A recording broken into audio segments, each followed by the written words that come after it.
Teacher যেন বুঝতে না পারে তোমরা তারা ফলো করতেছো। আমরা তাহলে যাই ভাই। এখনো পুলিশকে এখনো আসে? কেমন লাগছে বললেন না তো? ভীষণ ভালো লাগছে, এত ভালো লাগছে তোমাকে জানো বলে বোঝাতে পারবো না। অগরে আমি তোর সে ভালো করেই চিনি। শিক্ষিত বলা ভাই নানলে হাজারটা ঝামেলা মেলা প্রশ্ন করবো। তার সাথে তুই এক কাম কর, অগরে ঠিকঠাক মতন বস কর। কাল সকালে আমি আসবো। আপনি কেন আসতে চাচ্ছেন কারণটা কি জানতে পারি? আর তো মাত্র কয়েক ঘন্টা, তারপরে জানতে পারবেন। সব কিছুতে একটা নেগেটিভ আর একটা পজিটিভ দিক থাকে, তাই না মা? পাতা, তুমি অনেক ছোট হলেও তোমার কথাবার্তা কিন্তু বেশ ম্যাচিওর। আমি জানি মা, আর তুমি এটা পছন্দ করো না।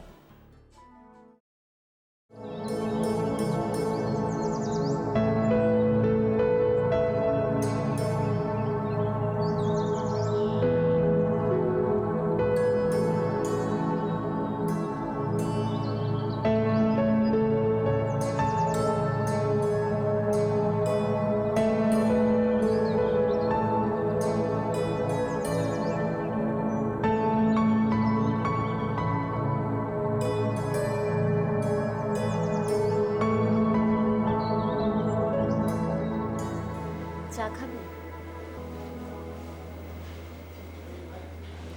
আমি রাতে চা খাই। না তা খাও না, কিন্তু ভাবলাম আজকে যদি খাও। জীবনটা যেমন বদলায় তেমন মানুষের মন অভ্যাস সবই তো বদলায়। না, আমি খাবো না। তোমার কি শরীর খারাপ না মন? ভালো আছি।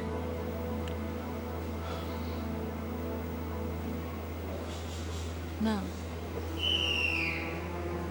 তুমি ভালো নেই, আমিও ভালো নেই, আমরা কেউ ভালো নেই। মাঝে মাঝে কি মনে হয় জানো? মাঝে মাঝে মনে হয় এই সব কিছু বাদ দিয়ে আগের মতো হয়ে যায়, কিন্তু বাজে অভ্যেসগুলো ছাড়তে পারি না। হঠাৎ এই আত্ম উপলব্ধির মানে? আমি তো তোমাকে কিছু বলিনি। এমনি তোমার সাথে শেয়ার করতে ইচ্ছা করলো। বেনু, জীবনকে আমার চেনা শেষ। এই জীবনের প্রতি আমার আর কোনো ভালোবাসা নেই। আমি জার্নিটাও এনজয় করছি না। আমার আবার পরক্ষণে মনে হচ্ছে আমার সারা জীবনের চাওয়াগুলো কি শুধু তোমাকে ঘিরেই ছিল? তুমি তুমি যখন আমার ছিলে তখন এখন আমি তোমার নই। না, অবশ্যই না। তুমি আমার এই অহংকার আমার ফুরিয়েছে।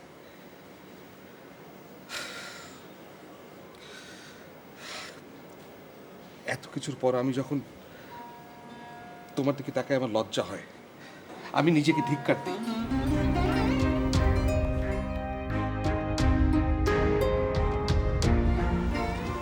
রেজু, সব ঠিক হয়ে যাবে। কিন্তু তোমার লজ্জা হওয়া উচিত যে এত কিছুর পরে তুমি আমাকে লোভ দেখাচ্ছ।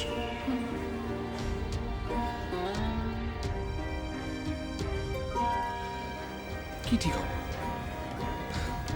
তোমার প্রতি আমার বিশ্বাস, এটা তুমি কোনোদিন আমাকে ফিরিয়ে দিতে পারবে?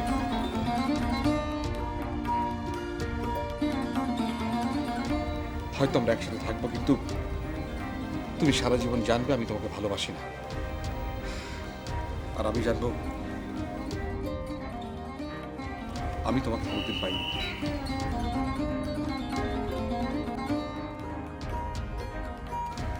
তুমি কেবল আমাকে করুণা করেছো, করুণা। এখানে করুণার প্রশ্ন কেন আসছে? তোমার কি মনে আছে না? তুমি শেষ যেদিন আমার কাছে এসেছিলে, আমি তোমাকে কত করে অনুরোধ করেছিলাম আমার কাছে থাকার জন্য। আমি এতদিন ভাবতাম যে তুমি আমাকে ভালোবাসো, আমার অনুরোধ তুমি সেদিন ফেলতে পারো না, তাই সেদিন রয়ে গিয়েছিলে। কদিনের মধ্যে তোমার মোহ কেটে গেল। বাদ দাও এসব কথা। দিলাম, বাদ দিলাম, কিন্তু চাইলে কি জীবন থেকে সব বাদ দেওয়া যায়?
আমরা বড় হয়েছি, এটা তো আপনাকে মানতেই হবে। আপনি সব সময় একজনকে ডমিনেট করতে পারবেন না, পালা বদল হবেই। সরি। দাঁড়াও, তোমাকে একটা জিনিস দেখাচ্ছি।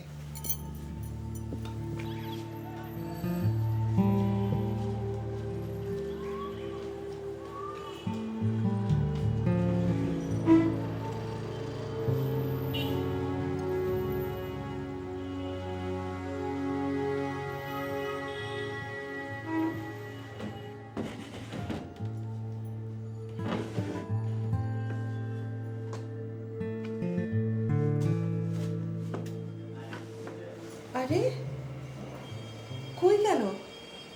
আমার মায়ের ছবি খুঁজছেন?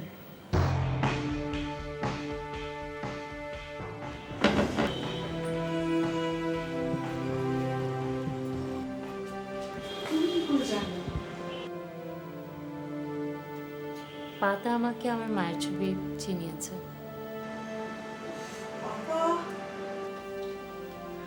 আপনি অনেক দেরিতে হলেও উদ্যোগটা নিয়েছেন,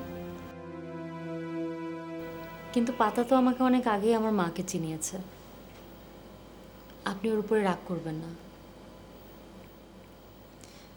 মা, আপনি আমাকে বাঁচতে দিন, এই পৃথিবীতে একটু বুক ভরে নিঃশ্বাস নিতে দিন।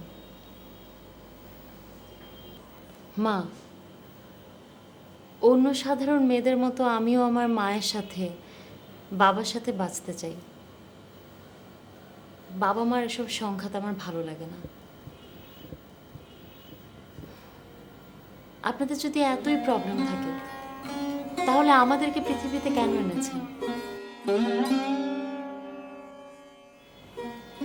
আমার যদি আমার মায়ের সাথে দেখা হয়, তাহলে আমি মায়ের কাছে জানতে চাইব আমার কি অপরাধ ছিল, আমাকে কেন এই পৃথিবীতে এনেছো।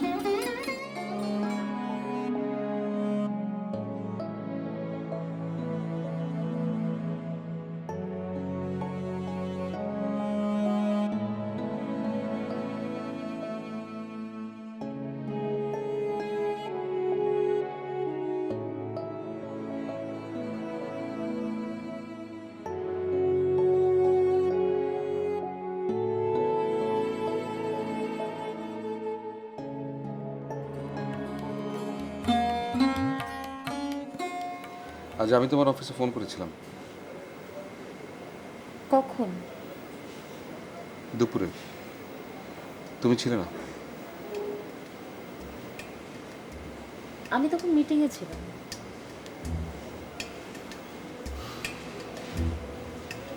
না, তুমি তখন ছাদে ছিলে নাহিদের সঙ্গে।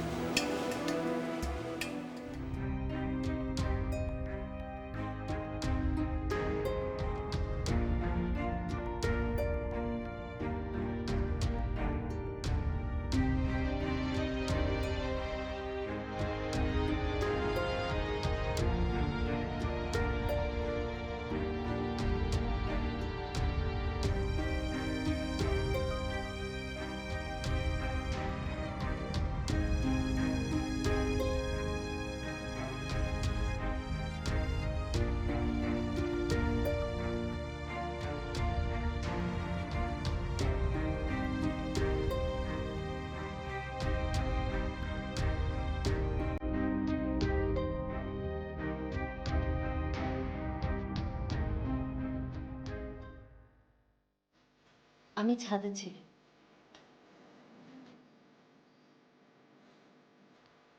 আমি তখন তোমাকে মিথ্যা বলেছিলাম। আমি চাইনি তুমি আমাকে ভুল বোঝো, সত্যিটা জেনে তুমি কষ্ট পাও।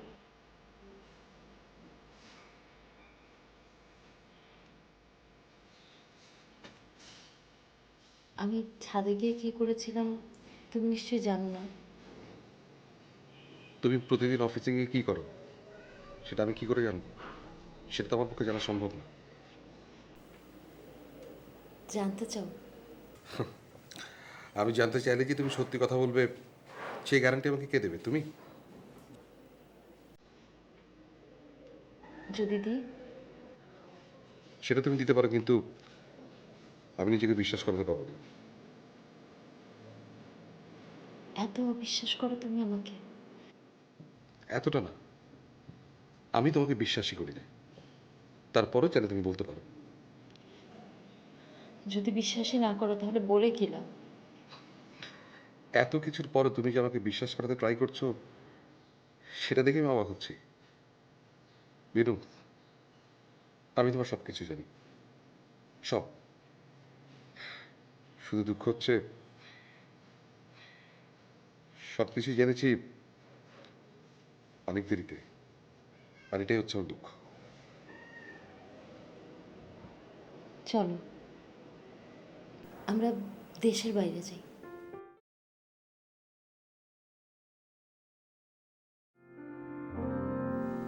কি লাভ? তোমার মন হালকা হবে, তোমার একটু চেঞ্জ লাগবে। দেখো বিনু, মানুষ তখনই নিজেকে হালকা করতে পারে যদি সে নিজে হালকা হতে চায়। আমি তো নিজে হালকা হতে চাই না।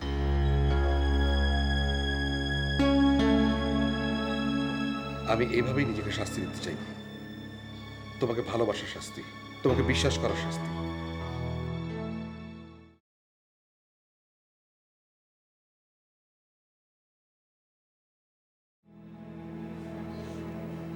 রেজু, আমি একটা মানুষ, আমারও ধৈর্য আছে। জানি তোমার সব কিছু আছে, সবার জন্য সব কিছু আছে, শুধু আমার জন্য তোমার কিছু নেই।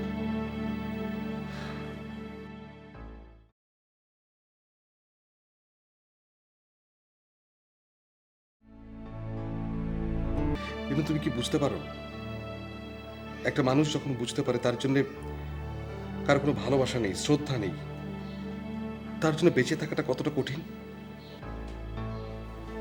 রেজু, তুমি কি মনে করো না এটার জন্য কোনো কারণ ছিল না? কোনো কারণই সামনে এনে তুমি তোমার নিজের অপরাধটাকে ছোট করে দেখিও না। আমি জানি তুমি এসব করতে পেরেছো কারণ তুমি তুমি আমাকে ভালোবাসোনি। আমাকে ভালোবাসলে তুমি এসব করতে পারতে না।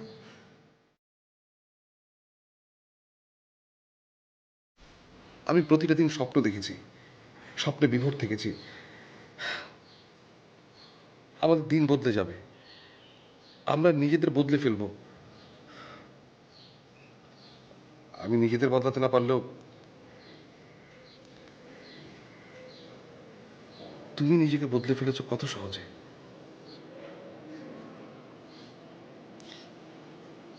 তুমি কখনোই আমাকে বুঝলে না। সত্যিই তাই। আমি তোমাকে বুঝি।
আপনি?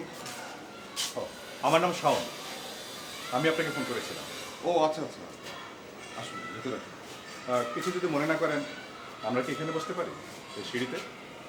প্লিজ।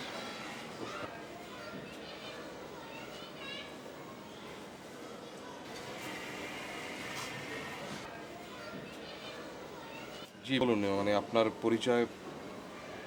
আহা, অত ব্যস্ত হচ্ছেন কেন? আপনার স্ত্রী কি অফিসে চলে গেছে? আপনার স্ত্রী কিন্তু খুব সময় মতো অফিসে পৌঁছায়। আমার নাম শাওন। আমি এবং আপনার স্ত্রী বেনুরেজা একই অফিসে চাকরি করি। বলতে পারেন পাশাপাশি ডেস্কে বসি। আপনার স্ত্রী খুব স্মার্ট। দেখুন, আমি আপনার মুখে আমার স্ত্রীর প্রশ্ন শুনতে যাচ্ছি না। আপনি কী কারণে এসেছেন সেটা বলুন। নিশ্চয়ই নিশ্চয়ই। শুনুন, একটা কথা বলে রাখি। আপনি কিন্তু ভাববেন না আমি আপনার সংসার ভাঙতে এসেছি। আমি যা বলবো এতে আপনার উপকারী হবে। আমার কোনো স্বার্থ নেই। কী উপকার? কাছ থেকে মানুষকে চেনা যায় না। আপনি আপনার অতি আপনজনকে চিনতে পারবেন। আপনার সঙ্গে অবশ্য আরও আগে দেখা হলে আপনার উপকারটা বেশি হতো। যাকগে, দেখা হলো আজকেই আপনি এটা রাখুন। জাস্ট এ মিনিট, আমি আগে চলে যাব, তারপর ওটা খুলবেন। এবং এটা দেখবার পর আপনার যে প্রতিক্রিয়া হবে, দয়া করে আপনার স্ত্রীর কাছে আমার নামটা বলবেন না। তাতে আপনার উপকারী হবে।